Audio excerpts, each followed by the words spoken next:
The aunt of George Floyd is on the MSUM campus tonight. Angela Harrelson was promoting her new book, Lift Your Voice, How My Nephew George Floyd's Murder Changed the World. He was killed by 4 Minneapolis police officers after he was accused of using a fake $20 bill to buy cigarettes.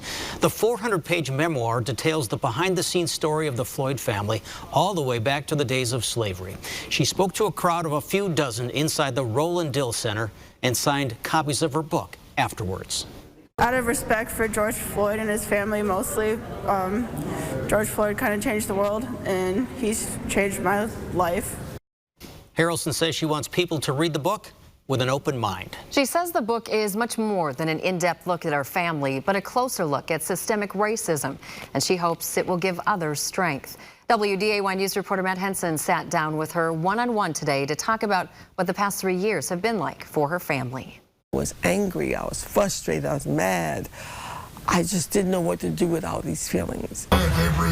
Angela Harrelson is referring to the 9 minutes and 29 seconds her nephew George Floyd was pinned to the ground by a Minneapolis police officer, while 3 other officers watched.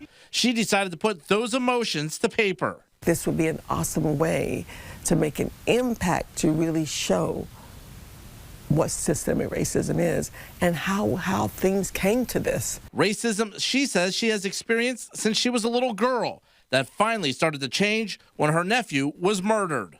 To white America, I like to say that it was a great awakening, but to black America, it was a sleeping giant. The book of raw emotions also serves as a voice, not only for George Floyd, but to give others strength as well. The gift is what he left for us, for me, for you, to be able to use our voice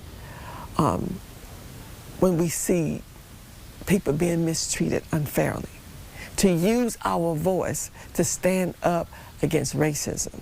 Some have questioned why the convict with the long rap sheet is being used as the name and face for change. Harrelson is quick to remind folks George Floyd was a person too. My response to people to that is God can use anybody for his good.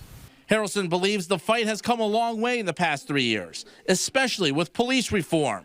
But there's still a lot of work that has to be done. We still have to hold a sign that says Black Lives Matter. Now, 50 years from now, when I don't have to hold that sign that say Black Lives Matter, that is when I know I have arrived. That is when we know we have arrived.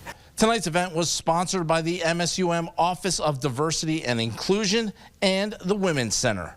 Reporting from Moorhead, Matt Henson, WDAY News.